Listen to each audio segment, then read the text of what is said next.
Os agradecemos que un sábado a estas horas estéis ya despiertos y con ganas de aprender nuevas cosas. Y estamos en una nueva mesa redonda, unas comunicaciones libres relacionadas con la formación continuada y posgrado. No quiero tampoco coger y quitarles tiempo a las ponentes, sino simplemente decir que esta mesa redonda va a tener relación de lo que es la formación que tenemos desde el grado de farmacia hasta el más allá. Vale. Sabemos también, hemos tenido también una mesa de recertificación, vemos que va la formación y lo sabemos, por eso también estamos aquí, que la formación es algo muy importante y sin ella, sin el intercambio de opiniones, sin el intercambio de experiencias como las que vamos a ver ahora, no es lo mismo, no es algo que vaya a crecer, que nos vaya a hacer mejores y sobre todo que nos vaya a poder ayudar a compartir esas experiencias y, como solemos decir, el intercambio de opiniones no solamente intercambia las formas de hacer, sino que intercambia también las experiencias para hacer mejor una profesión de la que tenemos que estar súper orgullosos. Vale. Y voy a empezar con las presentaciones. La primera persona que va a hablar y va a intercambiar estas opiniones es Idoia Beltrán Gárate. Idoia Beltrán Gárate, como lo veis en su currículum resumido, es de la Universidad de Navarra. Pero bueno, vamos a decir también que es doctora en farmacia, es especialista en farmacia comunitaria y profesora y colaboradora y responsable de la gestión de las prácticas curriculares en la Facultad de Farmacia y Nutrición de la Universidad de Navarra. Además, tiene también el cargo de secretaria del Colegio Oficial de Farmacéuticos de Navarra, con el cual siempre tenemos, al menos yo, una relación espléndida de intercambio de diferentes cosas. Bueno, os dejo con ella. Muchas gracias, Juan, por la presentación. Bueno, en primer lugar, agradecer, yo creo que a Pharmaceutical Care, al Colegio Oficial de Farmacéuticos de Tenerife, pues el poder estar aquí y a todos vosotros, ¿no? Como decía, compartir conocimientos, compartir opiniones y aprender entre todos es un lujo y sobre todo porque creo que compartimos toda la sala la pasión por la farmacia y por el paciente, ¿no? Y por último, sí que quería hacer una mención especial a Paco Miranda. Gracias, Paco, porque somos compañeros de promoción, ¿no? Para mí es un apoyo siempre y es una alegría tenerle, ¿no?, cerca. Entonces, perdón, que voy rápido ahí, esperar que coja el ritmo de la presentación. Bueno, para nosotros, ¿no?, como facultad, la formación clínica y el que nuestros alumnos desde primero sepan que somos sanitarios es clave, y que además nuestro foco es el paciente. También sabemos y somos conocedores de que hay una demanda de la participación activa, tanto en el ámbito nacional como internacional, de la participación activa del farmacéutico y de que esta participación se traduzca en la implementación o en la implantación de servicios profesionales, ¿no? Ya se ha hablado y somos todos conocedores de las barreras que tenemos para esta implantación de servicios. Entre ellas, pues se decía, ¿no?, ayer o antes de ayer, la falta de tiempo, la falta de remuneración, el apoyo institucional, que a veces falta, o la falta de formación clínica, ¿no?, y la mentalidad del farmacéutico. Aquí ya hace tiempo explicaba, ¿no?, Núñez de Acuna en un artículo suyo que habla sobre la orientación hacia el paciente en la enseñanza de farmacia, que es un artículo además publicado en Pharmaceutical Care en 2015, de esa necesidad de formación clínica y de mentalidad del farmacéutico, ¿no? Y es donde nosotros nos vamos a centrar.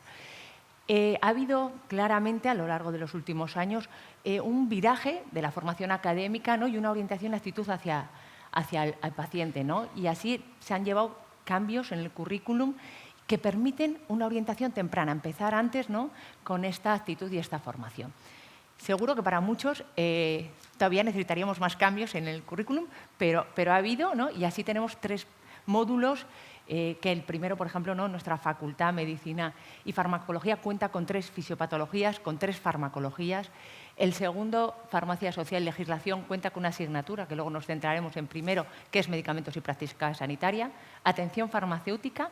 En quinto, luego tenemos, por supuesto, pues el módulo de estancias o prácticas tuteladas y de TFG cuando lo orientan hacia la asistencia. Esto es lo que comentaba, ¿no? Nos permite empezar desde primero hacer esta formación temprana, tener simulaciones en 2 asignaturas al menos, ¿no? En medicamentos y práctica sanitaria y en atención farmacéutica. Y también hemos puesto en marcha, como luego veremos también en otras facultades, ¿no? Ya creo que es una cuestión, ¿no? Que estamos todas las facultades inmersas, de pruebas ECOE. Centrándonos en medicamentos y práctica sanitaria. Esta asignatura la tenemos en primero. ¿Vale? Primero, para nuestros alumnos suele ser un bachiller ampliado, con físico-química, químicas, etcétera, ¿no? El tener una oasis, yo le llamo así, ¿no? Pequeño, donde de repente te hablan de la profesión farmacéutica, de la parte asistencial. Tocamos cuestiones como comunicación, uso seguro de medicamento, proceso de atención farmacéutica, atención a la discapacidad, y hacemos simulaciones, les permite acercarse y recordar que están estudiando farmacia, ¿no? Y que somos sanitarios. En concreto, en comunicación, que es un poquito de lo que trataba la ponencia aquí, ¿no? de cómo formamos en habilidades tempranas en comunicación para el proceso de atención farmacéutica, hacemos primero una sesión teórica donde ponemos por los conceptos claves, ¿no? Emisor, receptor, los básicos de comunicación. Después hacemos un taller con ellos, un test-based learning, donde les damos material para que se lo preparen, para que vengan, hacen un test, luego lo trabajan en equipo a través de casos y ellos valoran pues, la empatía, la asertividad, etcétera, y lo complementamos con simulaciones, ¿no? Todo esto pues, les permite ir formándose, pero como colofón lo que hacemos en primero, y empezamos el año pasado quizás, y nos supuso bueno, pues una alegría y un reto, es una prueba ECOE en primero. No he explicado qué es el ECOE, pero bueno, por si acaso yo creo que ya es conocido. Es la evaluación clínica objetiva y estructurada, ¿no? Es un examen. Es tipo gincana, digamos, ¿no? Donde pasan por diferentes estaciones. En este caso, en primero tenían 7 estaciones y 2 de ellas eran con paciente estandarizado. Es decir, estos eran nuestros alumnos, ¿no? Que tienen, bueno, a ver, siempre nos gustaría que fuese de pie, más fácil, como un mostrador, pero lo tenemos que hacer sentados. En este caso, el paciente estandarizado les espera sentados y el alumno es el que se pasa como a la farmacia y se sienta. Entonces, tuvieron 2 estaciones en primero, ¿no? Con paciente estandarizado. Es una evaluación, es un examen, pero es que además también es formativo. ¿Por qué? Porque es un aprendizaje contextualizado. Les permite generar actitudes, etcétera. Bueno, tuvimos 120 alumnos, estudiantes, el año pasado que realizaron la ECOE y justo en las pruebas con paciente estandarizado sacaron un 8. ¿Vale? Es una nota muy buena. Y esto les permite también prepararse para el ECOE de quinto que van a tener en la evaluación tras las estancias tuteladas o prácticas tuteladas. Aquí, un poco como conclusiones, ¿no? Quizás estas simulaciones y estaciones les permiten acercarse al ámbito comunitario, que también nos hace falta, ¿no? Que tirar hacia esa vocación comunitaria, hacia esa vocación asistencial, reconocer y poner en práctica habilidades y actitudes necesarias para el ejercicio profesional en este ámbito. La ECOE la valoraron muy bien, eso los alumnos, y las estaciones con pacientes les encantan. Les encantan porque les pone un poco en juego y les gustan. Pero es curioso porque los pacientes estandarizados que estaban allí y que tenían una rúbrica para evaluarles, ¿no? Ellos hicieron 2 estaciones. Una era la medida de la presión arterial. Les habíamos enseñado cómo se tenía que medir la presión arterial, etcétera, y tenían que enseñar al paciente estandarizado a hacerlo. Y la otra era sobre indicación y tenían que poner en marcha el protocolo PASITAMAE. Bueno, pues nuestros pacientes estandarizados que también hacen de pacientes para medicina, enfermería, para nosotros en quinto, en farmacia, les encantó su actitud, les gustó cómo se planteaban las cuestiones y cómo estaban formados. Con lo cual esto nos da un empuje para decir, venga, sí, podemos hacerlo y desde primero. A veces no, nos parece que no, en primero es demasiado pronto, no van a tener los conocimientos, pero muchas de las habilidades sí que son capaces de ponerlas en marcha. Así, ¿no? Se fomentan sentimientos de identidad profesional, responsabilidad y atención centrada en el paciente. Es decir, esa mentalidad que necesitamos para que luego sean buenos profesionales, podamos tener una implantación adecuada de servicios, ¿no? Que no sea por parte del farmacéutico donde se quede esto parado. Y estos métodos de enseñanza, ¿no? Pues en etapas tempranas son efectivos en la construcción de una base para el aprendizaje del proceso de atención farmacéutica centrada en el paciente. Y bueno, pues muchísimas gracias por escucharme y cualquier cuestión, aquí estamos. Bueno, Idoia, muchísimas gracias. La verdad es que ha sido súper interesante también conocer la importancia que tiene el ECOE y no solamente como algo que llega casi al final de la carrera, que no espera que lo bueno llegue al final, sino que ya desde primero. Y es una cosa que ayer también estuve comentando, que la importancia que tiene desde primero de hacer las cosas bien hechas. Bien, vamos a pasar ahora a nuestra segunda ponente, que es Aina Surroca. Aina Surroca es también farmacéutica, obviamente, y profesora asociada de la Facultad de Ciencias de Salud de Blanquerna, Universidad Ramon Llull. ¿Vale? Además, tenemos otra secretaria. En este caso, es secretaria del Colegio de Barcelona y también vicesecretaria del Consell. Una persona que las dos, obviamente, en el mundo de la secretaría conocen la importancia que tiene también tener bien regulado, tener bien calibrado, saber los alumnos que dentro de los colegios participan, pero en la universidad con una mayor trascendencia diferente. Bueno, en este caso, Aina nos va a contar la importancia también que tiene estos aspectos del ECOE, de nuevo, pero desde su punto de vista. Aina, por favor. Vale, muchas gracias Juan. Bueno, encantada además de coincidir muchos secretarios. También agradecer a la organización por dejarnos además este espacio para comentar un poco nuestra experiencia en la universidad. Y también Paco, que estás aquí en primera fila, has estado todos los días al pie del cañón. Con mucho cariño, pues muchísimas gracias por este congreso. La verdad es que cuando presentamos esta comunicación no nos habíamos puesto de acuerdo, Idoia y yo, pero parece que esté hecho casi aposta, porque yo os voy a comentar el viaje del alumno desde que empiezan las simulaciones hasta que termina con el ECOE en quinto curso, porque no tendría mucho sentido plantear un ECOE sin que antes hayan podido entender que es una simulación clínica. De ahí ese título, que es un poco largo, de Desde las simulaciones clínicas al ECOE en la docencia y la evaluación de las prácticas tuteladas y todos los aspectos relacionados con la atención farmacéutica. He puesto un par de definiciones muy rápidas. La simulación clínica es una metodología, no es un roleplay, es una metodología que da la oportunidad a los estudiantes de Ciencias de la Salud de aprender con casos reales, muy importante en un entorno seguro y con profesores facilitadores y además, aparte del alumno que hace propiamente la simulación, en nuestro caso hacemos en grupos reducidos, el resto del grupo en la sesión de debriefing es realmente donde se saca muchísimo partido de esa sesión. Y no es un examen, eso hay que dejarlo muy claro para que aprovechen de esa situación para aprender. En cambio, el ECOE, que ya ha introducido Idoia, sí es un examen, es la evaluación por competencia objetiva estructurada que nos permite evaluar en estas situaciones, sobre todo muy útil para casos prácticos, evaluar al alumno en las distintas competencias. En nuestro caso, en nuestra facultad, se introdujo el ECOE como parte de la evaluación de las prácticas tuteladas de quinto curso el año pasado, es decir, en el curso 22-23. En el curso anterior realizamos un pilotaje para validar todo el circuito y ya el año pasado sí que se implantó en todo el grupo. El viaje un poco, aquí he puesto en nuestro caso cómo lo hacemos, bastante similar, ¿no? Pero empiezan con simulaciones clínicas en el entorno del aprendizaje de la atención farmacéutica y farmacia clínica, casi no podría ser de otra forma, con una simulación de entrevista clínica en tercer curso. En cuarto curso, nosotros tenemos divididas las estancias tuteladas en cuarto y quinto, 3 meses más 3 meses, y en cuarto curso, en el entorno de las tutorías que hacen los alumnos, donde tienen que venir presencialmente a la facultad, aparte de estar en el centro de prácticas, se plantea otra simulación, esta vez de indicación farmacéutica.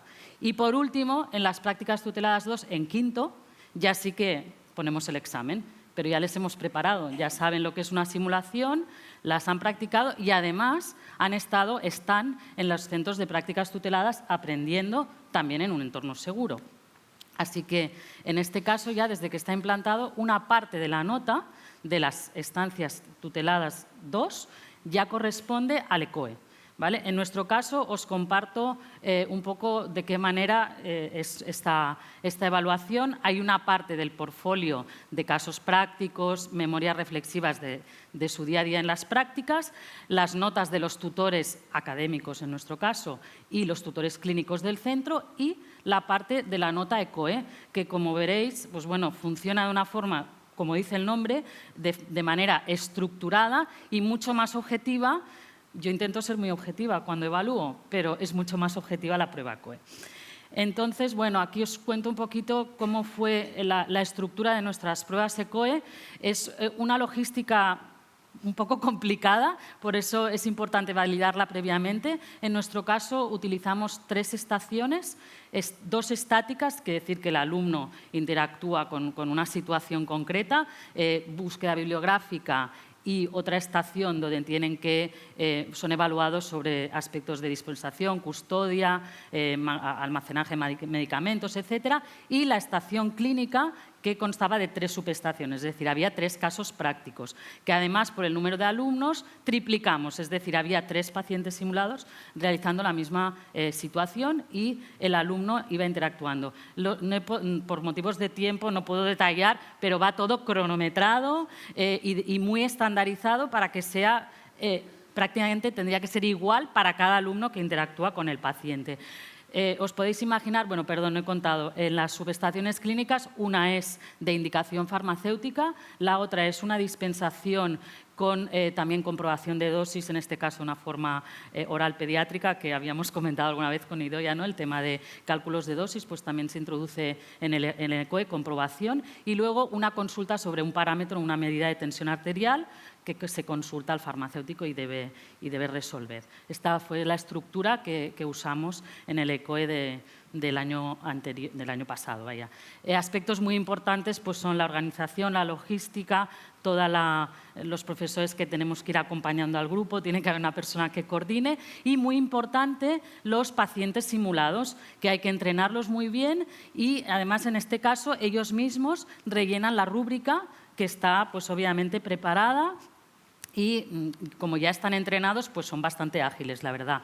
No es motivo de la comunicación, pero comentaros que en el piloto que hicimos nosotros introdujimos también la figura de un observador que hacía también la misma rúbrica que el paciente, para poder ver si realmente había muchas diferencias de evaluación. Vimos que no había diferencias significativas entre el observador y el paciente simulado y ya en la implantación de todo el grupo, para simplificar la logística, decidimos que fuera el mismo paciente el que rubricara y además que también quitamos al observador, que de alguna forma incomoda un poco al alumno y permite que la situación sea lo más próxima a la real. Entonces, bueno, funciona así y hay que trabajar pues, mucho con los pacientes para que sepan lo que pueden decir, lo que no, cuál es su rol, etcétera. No se pueden salir del guión. Y aquí os presentamos un poco la encuesta de satisfacción. Aquí no es la nota que sacaron, sino cómo evaluaron ellos esta prueba ECOE. Participaron 52 alumnos que hicieron el ECOE. Y, como veis, pues bueno, los resultados la verdad es que fueron muy buenos. La organización pues se valoró en un 4,3 sobre 5, que viene a ser pues un 8,6 más o menos para los que nos movemos en las escalas de 10. Y fijaros que la actuación de los pacientes fue el ítem mejor valorado de la encuesta, con un 4,7 sobre 5. También se preguntó sobre si había la dificultad de la prueba, el estrés al que se habían visto sometidos y, bueno, también había un campo abierto que por motivos de tiempo tampoco presento, con algunas observaciones, ¿no? Pero bueno, en general el resto de ítems pues, se evaluaron con un 4 sobre 5. Y bueno, básicamente pues, pensamos que estas pruebas pues, nos ayudan primero a evaluar de una forma más objetiva y que de alguna forma son la culminación del aprendizaje que han empezado con las simulaciones, luego las estancias en prácticas tuteladas y finalmente un examen donde realmente interactuar y resolver el caso clínico pues es una parte importante de su evaluación. Bueno, muchas gracias. También mencionar al equipo de docente de prácticas tuteladas, que bueno, somos actualmente 4 profesoras. Yo me encargo de la coordinación de las simulaciones ECOE, pero bueno, tanto la doctora Cristina Cardells, la doctora Pilar Gascón, que además nos acompaña, la doctora Marta Hernández y yo misma, que somos el equipo de tutoría de las prácticas tuteladas de la Facultad de Ciencias de la Salud. Y por último, bueno, recordaros que está el póster en la aplicación por si tenéis interés y os lo queréis descargar. Muchísimas gracias. Bueno, Muchas gracias, Aina. Además, siempre es bueno tener el apoyo de personas que trabajan contigo y que lo han visto todo ello. Pasamos entonces ahora un poco ya de lo que es la formación a nivel universitario a ver un poco ya lo que se puede hacer ya después a nivel de los colegios. Y en este caso, la doctora Olatz Berniori va a explicarnos pues, los 20 años de oferta formativa que se ha dado desde el Colegio Oficial de Farmacéuticos de Vizcaya. Lo siento, no puedo ser mi objetivo en estas cosas y menos todavía con Olatz Berniori, porque Olatz es, aparte de ser un miembro vital de la Junta del Colegio de Farmacéuticos de Vizcaya y amiga, pues tiene muchas cualidades, como la experiencia tanto en farmacia comunitaria como en farmacia hospitalaria, que también alguno de aquí también lo conoce y es muy importante para dar diferentes puntos de vista. Y más todavía en un congreso como es el de atención farmacéutica, donde tenemos pues esas 3 pelotitas que aparecen por aquí, son las 3 diferentes modalidades, digamos, en general de ejercicio que podemos tener y la importancia que tiene después transmitiéndolo. Podría decir muchas cosas de la doctora Berniori, pero le voy a dejar que lo haga ella misma, que lo va a hacer magníficamente. Gracias, Juan. Bueno, no vengo de Marte, ¿vale? Soy farmacéutica comunitaria, soy una persona muy normal y vengo a hablaros de la experiencia que hemos ido acumulando en los últimos 20 años en formación en dispensación e indicación farmacéutica en el Colegio de Farmacéuticos de Vizcaya. Bien, en las últimas décadas la farmacia comunitaria ha sufrido un cambio importante y muy profundo, pasando de un modelo basado en el medicamento a un modelo basado en el paciente. Este concepto, que empezó llamándose atención farmacéutica hace ya unas cuantas décadas, lo hemos ido puliendo, lo hemos ido desarrollando, hemos aprendido, sobre todo de países que tomaron la iniciativa. Hemos adaptado esto a nuestro modelo sanitario y es lo que a día de hoy llamamos servicios profesionales farmacéuticos. Bien, estos famosos servicios profesionales farmacéuticos de los que hablamos todos los días, no sé si tenemos muy claro qué implican, pero aquí tenéis que tenemos los que están centrados en la atención farmacéutica y los que están centrados en la salud comunitaria. Como podéis ver, son un montón, pero a día de hoy el más frecuente y el más importante sigue siendo la indicación y la dispensación.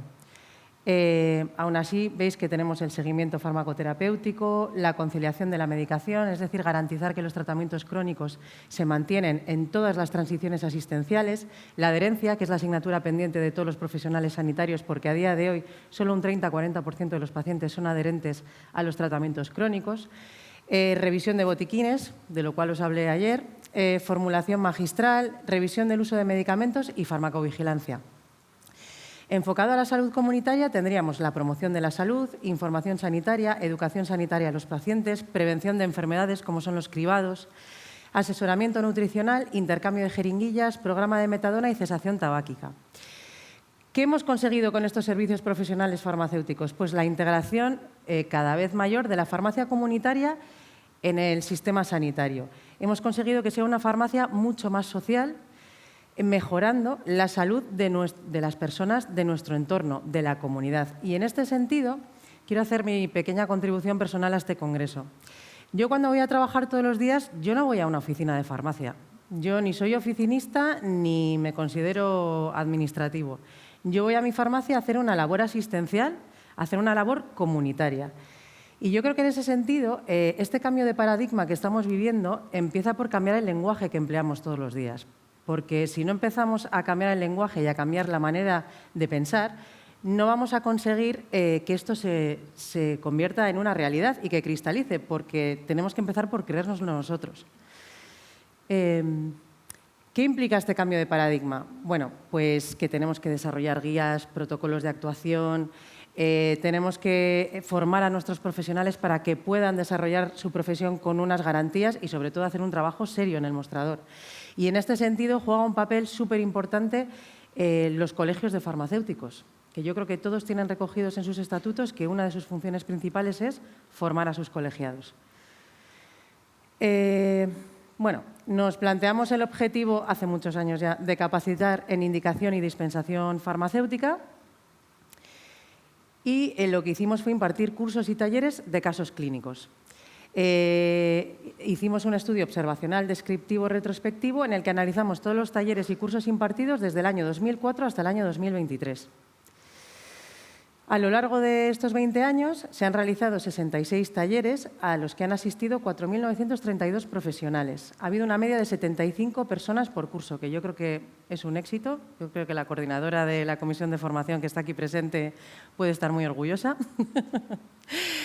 Bien, como podéis ver ahí, los temas más frecuentes en dispensación fueron los antidiabéticos, medicamentos dermatológicos, anticoagulantes y antihipertensivos. 7 talleres de antidiabéticos, 4 dermatológicos, 3 anticoagulantes y 3 antihipertensivos. Los temas más frecuentes en indicación fueron dolor, tanto agudo como crónico, que es uno de los principales motivos de consulta, yo creo. 6 trastornos dermatológicos, 3 infección del tracto urinario, 3 problemas pediátricos en general y 3 resfriado y rinitis. Aquí los podéis ver más desglosados. Destacaría, por ejemplo, benzodiazepinas, dolor inflamatorio, anticonceptivos. Y aquí tenéis también más desglosado los temas más frecuentes en indicación, ¿vale? Que veis que el dolor, las consultas dermatológicas y las consultas genitourinarias son las más frecuentes, pero bueno, hay de todo. Tratamientos menores en pandemia, tabaquismo, aftas, tos, bueno, un poco de todo. Como conclusión, en los últimos 20 años se ha capacitado un amplio número de profesionales mediante la impartición de 66 talleres sobre la dispensación de los farmacéuticos más habituales y la indicación farmacéutica en los trastornos menores más frecuentes, y esta iniciativa ha contribuido a mejorar el desempeño en los procesos de atención farmacéutica más habituales en la farmacia comunitaria. Yo creo que podemos estar orgullosos de todo lo que se ha trabajado estos 20 años y creo que además eso ha contribuido a que hagamos mejor nuestro trabajo. Y muchísimas gracias por haberme dedicado vuestro tiempo.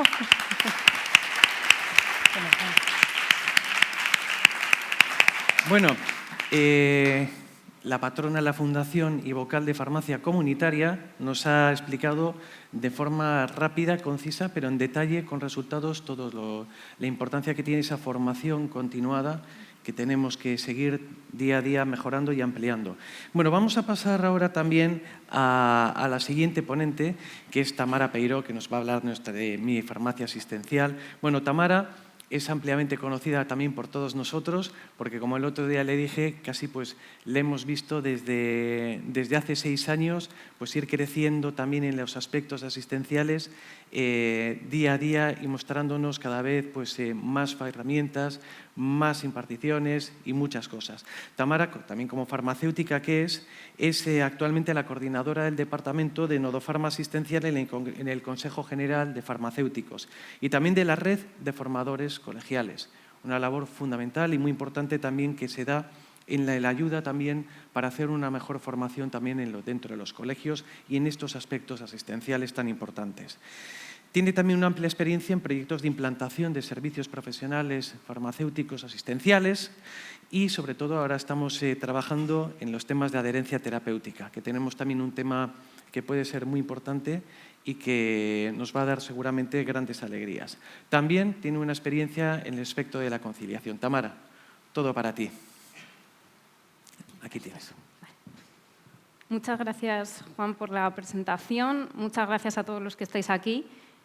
También agradecer al Comité Científico por haber elegido esta iniciativa para poder contarla hoy aquí a todos vosotros y felicidades a la Fundación y al Colegio de Santa Cruz de Tenerife por este maravilloso congreso que nos habéis brindado en estos días. Como decía Juan al principio, hemos estado viendo las compañeras que nos han contado formación a los futuros profesionales sanitarios y yo os voy a hablar de una iniciativa para fomentar la formación continuada de todos nosotros. Porque, como sabéis, y bien decía Juan, nuestra profesión es magnífica, a mí me encanta, pero es viva y, por tanto, tenemos que estar formándonos continuamente porque esto no es 2 más 2 desde que acabamos la carrera, ¿no? Cada año salen nuevos fármacos al mercado, se pueden retirar otros, cambian indicaciones en algunos de ellos, aparecen patologías nuevas para los que aparecen nuevos tratamientos, etc. Y, por tanto, para prestar la mejor atención farmacéutica a nuestros pacientes, para prestar los mejores servicios profesionales a nuestros pacientes y para mejorar su calidad de vida, que al final es nuestro motor, ¿no? Nuestros pacientes, pues tenemos que estar formados y lo más actualizados. Y con ello, pues sabéis que sí que es verdad que desde el Consejo General y los colegios oficiales de farmacéuticos llevamos muchísimos años trabajando en servicios profesionales, primero haciendo pilotajes, viendo los servicios, cómo eran viables e implantables en nuestras farmacias comunitarias. Pero llegó un momento dado, en el 2019, en el que decidimos avanzar un poco más allá y pusimos en marcha la iniciativa Mi Farmacia Asistencial, que iniciamos en ese 2019 en Teruel.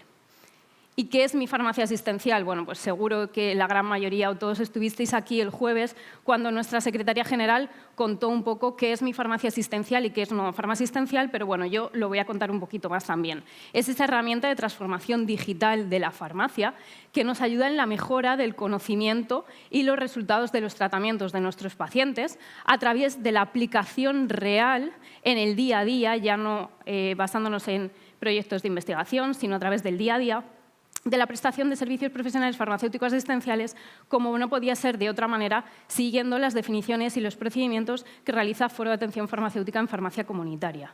Para todo esto, lo que hemos hecho es dotar de las últimas tecnologías, tanto para la farmacia como para el paciente, con ello buscando mejorar la satisfacción que tienen nuestros pacientes en esa labor asistencial que les prestamos todos los días desde nuestras farmacias. Como bien visteis, una de las patas, por decirlo de alguna forma, de Mi Farmacia Asistencial es la herramienta tecnológica Nueva Farmacia Asistencial, que desde ese 2019 hemos ido dotándola de cada vez más servicios profesionales, como son dispensación, indicación farmacéutica, adherencia terapéutica, medición de parámetros clínicos y educación sanitaria, el último de ellos. Pero, como os decía, Mi Farmacia Asistencial es mucho más, porque es también toda esa parte de formación, que es la que os voy a contar ahora, hacia el farmacéutico, pero tenemos toda una vía hacia el paciente que hoy pues, no es motivo de mi comunicación.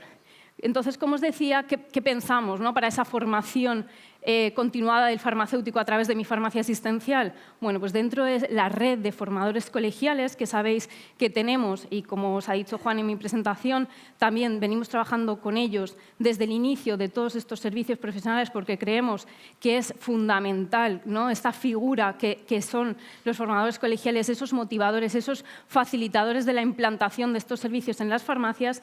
Creamos un programa de formación enfocada a días mundiales, con el objetivo de proporcionar esa formación continuada a nuestros farmacéuticos a través de diferentes patologías, de diferentes medicamentos, y así mejorar la prestación y la implantación en las farmacias comunitarias de estos servicios. Como os decía, pues, lo enfocamos en estos días mundiales por ir eligiendo diferentes temáticas a lo largo del tiempo. Empezamos decidiendo trabajar de esta forma de manera cuatrimestral e ir realizando diferentes materiales. Por un lado, guías que no os imagináis que son guías de 300 folios, son guías muy sencillitas, muy dirigidas sobre todo a la parte asistencial, a contar criterios de derivación al médico, signos de alarma, cómo intervenir con el paciente de ese tipo de patología concreta, cómo identificar ciertos PRMs, RNMs que pueden ocurrir. Infografías dirigidas a tener información muy concreta de la dispensación de ese tipo de medicamentos o de indicación farmacéutica en ciertos síntomas menores. Hemos ido haciendo píldoras formativas que consisten en todo este material que hemos ido haciendo, resumirlo de alguna forma y realizar siempre 2 casos prácticos sobre esa patología a través de un servicio, ya puede ser dispensación, indicación farmacéutica, etc. Y también, en este último año, diferentes videoconsejos. Además de todos esos cursos y talleres que realizan todos estos formadores colegiales en sus colegios provinciales a sus propios farmacéuticos. En 2022 realizamos el abordaje de 4 días mundiales, como tenéis ahí: cefalea, salud digestiva, enfermedades reumáticas y la EPOC. Y para ello realizamos 66 materiales, las 4 guías, 37 infografías, 8 boletines y 4 materiales audiovisuales. El último de ellos, una píldora formativa con más de 340 asistentes. En 2023, aunque os decía que esta iniciativa iba a ser cuatrimestral, bueno, como veis ahí, pues sí que hemos utilizando más días mundiales, sobre todo porque en este año decidimos realizar el abordaje del paciente oncológico en diferentes fases a través de diferentes días mundiales concretos contra un tipo de cáncer concreto. Además, hemos realizado el abordaje del Día Mundial del Asma y nos queda el Día Mundial de la Diabetes, que es el 14 de noviembre. Con lo cual, durante este año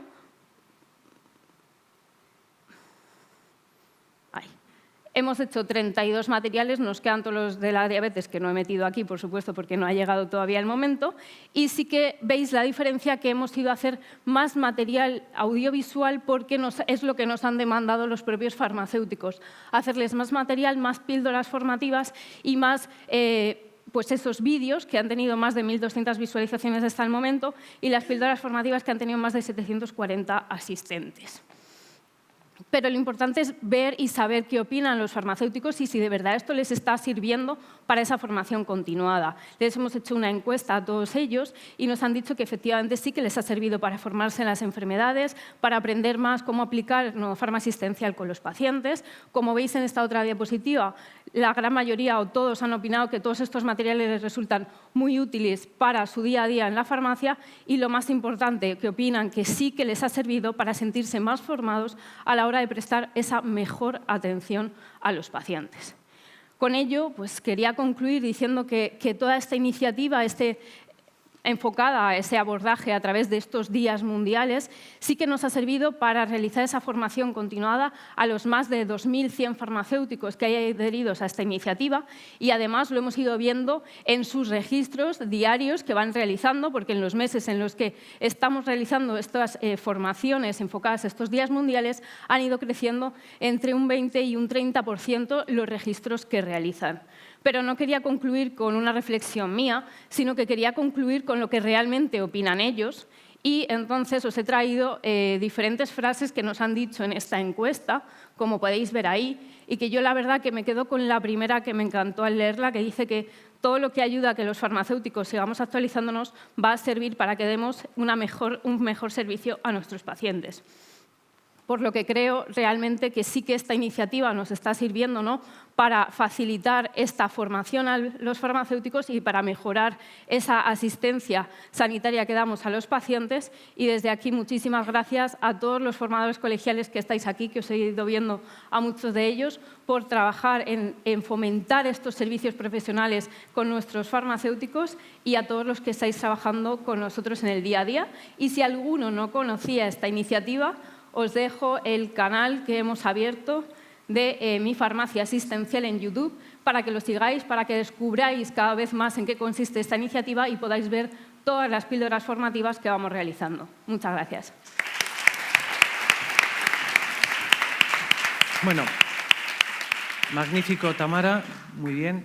La verdad es que ver primero la parte, antes de tener nuestro título, que nos da esa capacidad, ver después desde los colegios, desde el Consejo General y ahora que vamos a ver también desde los consejos autonómicos, nos da una visión amplia, universal, de cómo es esa formación que tenemos disponible y que tenemos que aprovecharla. Vamos entonces ahora ya con nuestra última ponente, Soledad Villanueva Orozco, es farmacéutica y también máster en I+D+I, investigación, más desarrollo, más innovación de medicamentos. Pero su labor sobre todo se está desarrollando dentro del CACOF, dentro del Consejo de Colegios Andaluces, en el cual es la responsable o coordinadora de la plataforma de formación y nos va a hablar del proyecto de Mapafarma, de su formación. Y bueno, vamos a dejarle entonces porque seguro que va a tener cosas también a nivel de los consejos muy interesantes que aportar. Muchas gracias, Juan. Bueno, buenos días a todos. En primer lugar, agradecer a la Fundación la selección de nuestra comunicación y dar la enhorabuena tanto a la Fundación como al Colegio de Tenerife por la organización de este maravilloso congreso. Nuestra ponencia va sobre la implantación de servicios andaluces fuera de Andalucía. Como nosotros, una vez que teníamos los servicios implantados en Andalucía, los hemos exportado y los hemos puesto al servicio de otras comunidades. Y en este caso vamos a hablar del servicio Mapafarma, que lo hemos traído a Tenerife. Y por ello quiero dar las gracias, porque esto ha sido posible gracias a Manuel Ángel, a Paco Miranda y a los compañeros del Consejo Andaluz, a Alberto Virués y a Kiko Marín. Para hablar de farmacia asistencial en Andalucía, lo primero que tenemos es que ver Axon Pharma. Axon Pharma es nuestra plataforma que sustenta estos servicios profesionales y que nos conecta a todos los farmacéuticos de Andalucía. A través de ella, nosotros creamos la historia farmacéutica digital de nuestros pacientes, es decir, ponemos al paciente en el centro y ponemos las 3.880 oficinas de farmacia al servicio del paciente. Y esa historia la vamos alimentando con los distintos servicios. Como sabéis, SPD, Mapa Pharma, de la que ahora hablaremos, servicio de cesación tabáquica, proyecto PIN+ARCO o ASON-ISTU, un proyecto también muy maravilloso de detección de fibrilación auricular desde la farmacia comunitaria. Aquí tenéis una imagen de esta historia farmacéutica digital, que, como os digo, es compartida por las 3.880 farmacias de Andalucía. Y, algunos datos que sustentan la implantación que tenemos a día de hoy de Axon Pharma en Andalucía. Pues ya tenemos más de 600.000 pacientes a los que ofrecemos nuestros servicios, realizando, por ejemplo, los 1.400 mapas, los más de 99.000 parámetros que tenemos en Axon, las más de 230.000 entregas de medicamentos hospitalarios que hemos realizado, ¿vale? entre muchas otras. Y vamos al servicio que nos concierne ahora, Mapa Pharma, la monitorización ambulatoria de la presión arterial. Como vosotros sabéis, cuando nosotros tomamos la atención a un paciente, en un momento dado, al final estamos haciendo una foto de su tensión en ese momento, pero a veces esa foto no es fidedigna con la realidad. Entonces, mediante esta técnica, lo que hacemos es ver cómo van esas medidas a lo largo del día. La acreditación del servicio. Nosotros en Andalucía siempre seguimos un patrón fijo. Damos una formación a los compañeros que siempre está acreditada por la Agencia de Calidad Sanitaria de Andalucía y luego una parte práctica en función del servicio.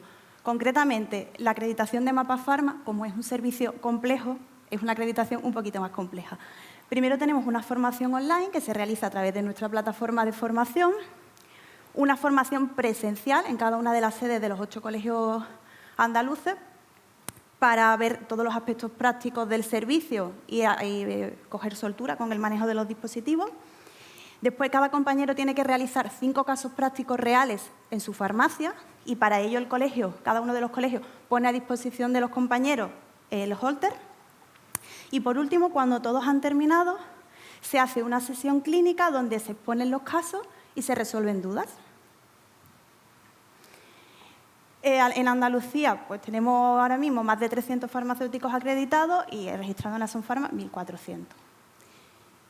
Respecto a la exportación de servicios, que es lo que viene el póster, hemos traído Mapa Pharma a Canarias y también el servicio de ASON-ISTU. Recientemente, antes de verano, se implantó en Palencia. ¿Cómo se lleva a cabo esta exportación de servicios cada vez que lo hemos hecho? En primer lugar, se firma un convenio de colaboración, en este caso del Consejo Canario con el Consejo Andaluz de Farmacéuticos, y se procede a la formación. Los compañeros de Canarias realizaron la formación online en nuestra plataforma de formación y para la formación presencial, los compañeros del Consejo Andaluz se desplazaron hasta aquí e impartieron esa formación. De momento llevamos 4 ediciones del curso y estamos en anda con la 5ª. Que de hecho antes se me ha olvidado, pero también quiero dar las gracias a las compañeras del departamento técnico que nos ayudan bastante en esta labor. Y nada, pues muchas gracias. Bueno.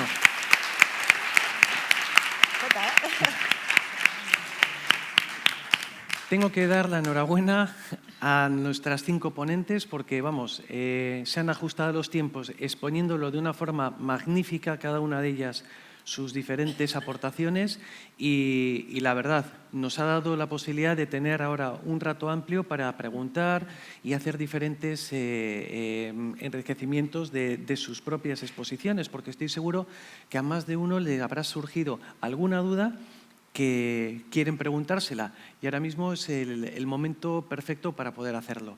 Vamos a empezar, si queréis, con las dudas que tengáis. ¿Alguien tiene algo que preguntarnos ahora mismo? Vale, veo aquí a un señor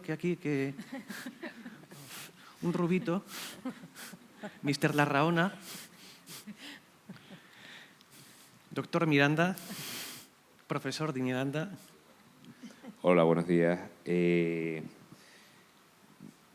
es una pregunta compartida entre las dos primeras ponentes de la mesa, entre Idoia y Aina.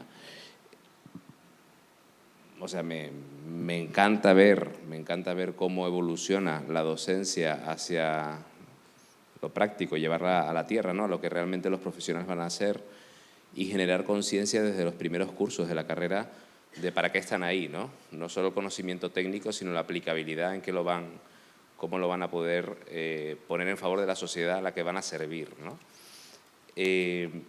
Un poco, ustedes han visto, habrán observado otras facultades, que hay como 30 en el país, o 20, no sé, un montón, un disparate, ¿no?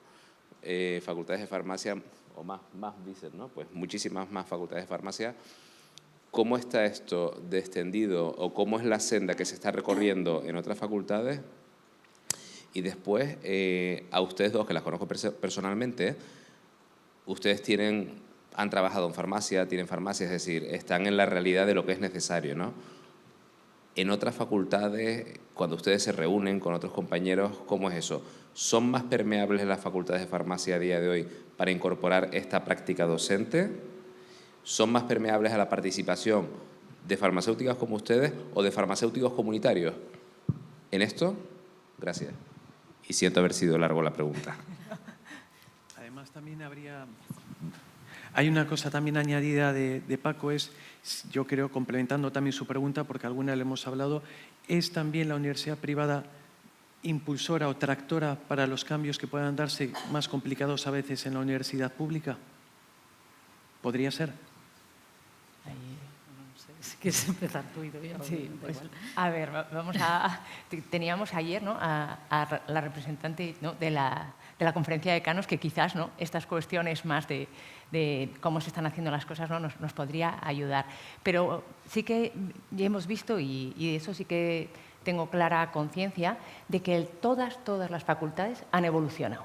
Y han evolucionado en este sentido. Y eso lo sabemos porque, en mi caso lo sé porque hace poco, nosotros empezamos con los ECOES en quinto hace unos años ya, y hace 2 años creo que vinieron todas las facultades a ver cómo lo hacíamos. Entonces, esto es una inquietud general. De hecho, en medicina el ECOE es algo obligatorio, no es opcional, ¿no? Es que todas las facultades tienen que tener ECOE. 1 o 2 o 3, ya no me acuerdo cuánto es. Entonces, yo creo que sí que hay una tendencia a que todos caminemos por la misma senda. ¿Quién lleva la voz cantante o quién no? Creo que en algunas cosas la llevaremos unos, en otras otros. Es verdad que, por ejemplo, para los ECOES, y Aina lo ha dejado súper claro, montamos un circo necesitamos 20 profesores para llevar a cabo un ECOE, 2 horas o 23, más o menos. Va todo cronometrado, un despliegue, un montaje. Nosotros nos comunicamos con eventos de la universidad porque tienen que poner todas las mesas, todos los circuitos, los laboratorios cuando hacemos una formulación magistral. Es un despliegue, de verdad, un esfuerzo descomunal. Entonces, entiendo que cuanto más alumnos tienes en el curso, más despliegue, más... Que eso no quita que no se pueda hacer, o sea, se hace perfectamente. De hecho, ya digo, medicina no son pocos alumnos, ¿no? Nosotros en nuestra universidad empezó medicina, que tiene un grueso de alumnos importante, 200, y hace los ECOES. O sea, que no quita, pero sí que, pues tienes que ponerle más salsa, ¿no?, al asunto y más recursos. Sí, de hecho, coincido. El tema de compartir conocimientos con otras facultades es importante. De hecho, yo tuve la oportunidad también de visitar la Universidad de Navarra no hace mucho, cuando hacían los ECOES de medicina y también de nutrición, si no recuerdo mal. Y como os dice Idoia, el montaje es importante. Y yo he hecho antes mención también al pilotaje, porque no se puede hacer la implantación del ECOE, primero, si no hay esta implantación anterior de la metodología de simulación, porque no tendría demasiado sentido, y también me consta que todas las facultades están en esa dirección.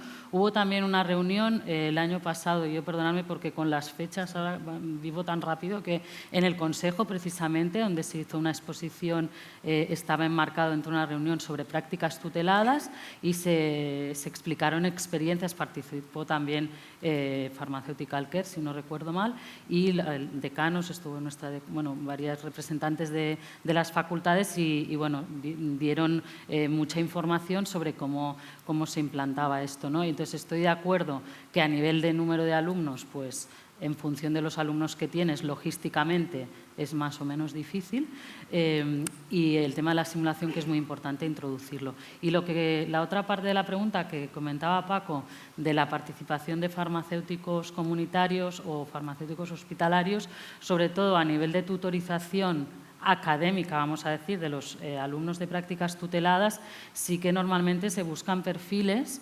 De hecho, el perfil del profesor asociado es una persona que está ejerciendo en la farmacia o en el hospital, por ejemplo, y participa de actividades de formación. En mi caso, yo he estado 18 años como farmacéutica titular. Es verdad que con los años pues, la docencia me ha atrapado y actualmente pues, estoy dedicando prácticamente toda mi jornada y me encanta la docencia, pero no tendría mucho sentido si no hay este recorrido. Y me consta que en los equipos docentes pues, se buscan estos perfiles, no solamente en mi facultad, sino en la mayoría de ellas. O sea, que yo creo que es importante. Y también importante, que también se habló en esta jornada, es la formación a los tutores académicos, que son los farmacéuticos comunitarios, porque al final tenemos que ir todos en la misma dirección.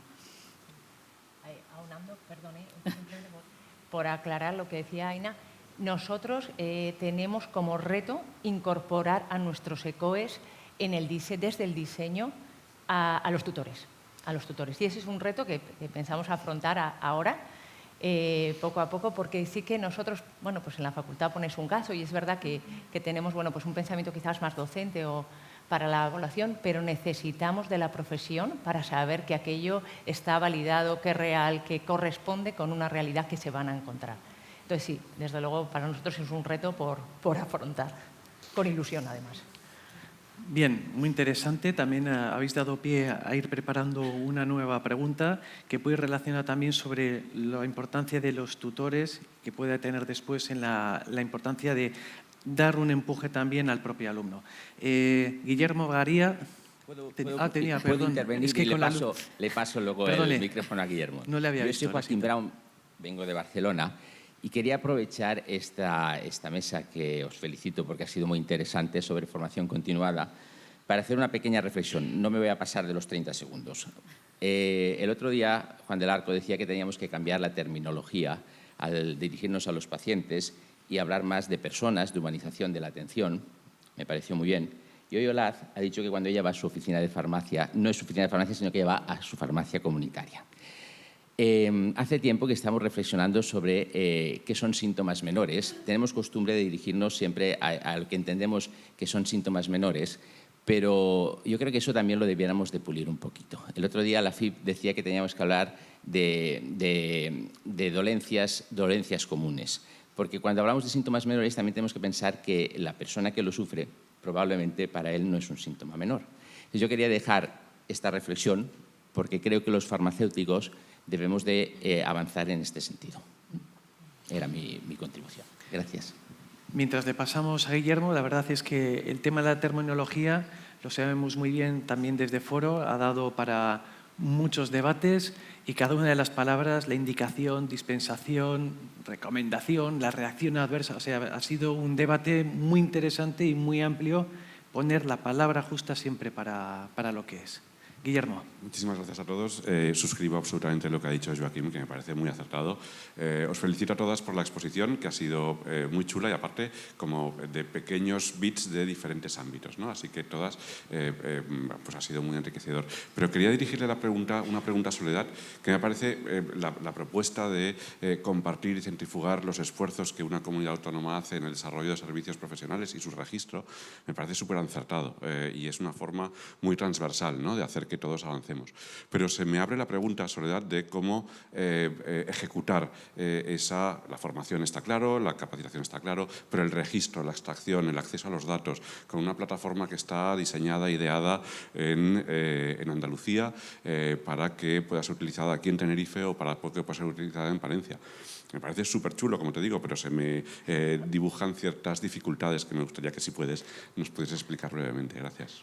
Nada, gracias por la pregunta. Bueno, la pregunta es complicada en sí, porque nosotros que somos una comunidad grande, tenemos dificultad porque somos una comunidad, pero somos 8 pequeños reinos, si me permitís la comparativa.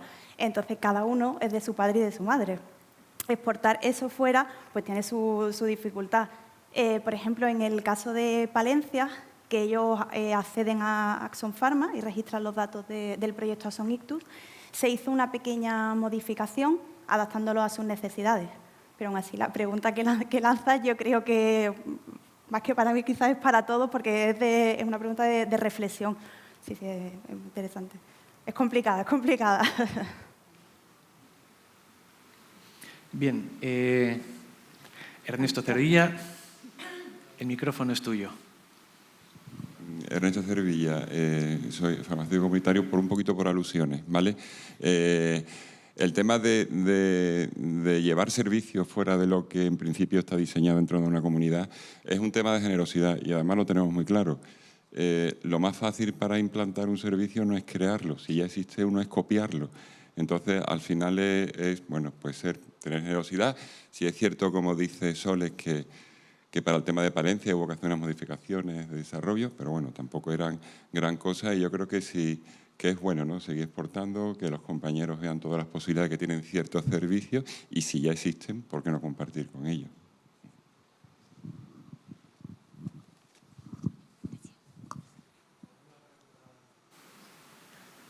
Ana Dago.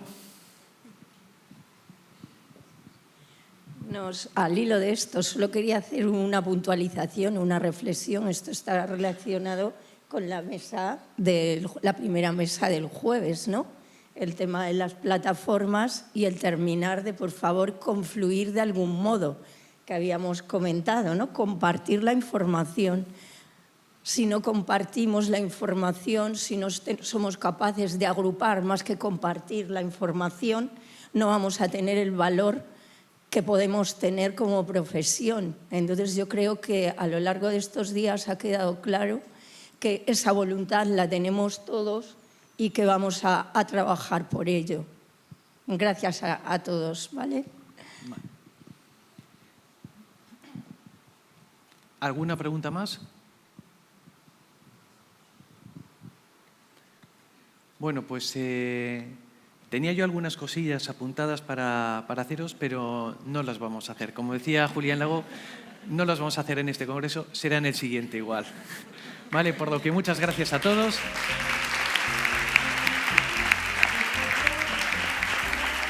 Y he estado muy orgulloso de compartir con unas personas que se han ajustado también tanto a los tiempos y que nos dan tiempo a poder descansar un poquito antes de la siguiente mesa, que va a estar muy relacionada porque vamos a hablar también de los trabajos finales de grado y que va a tener el paso previo y posterior para el impulso. Muchas gracias.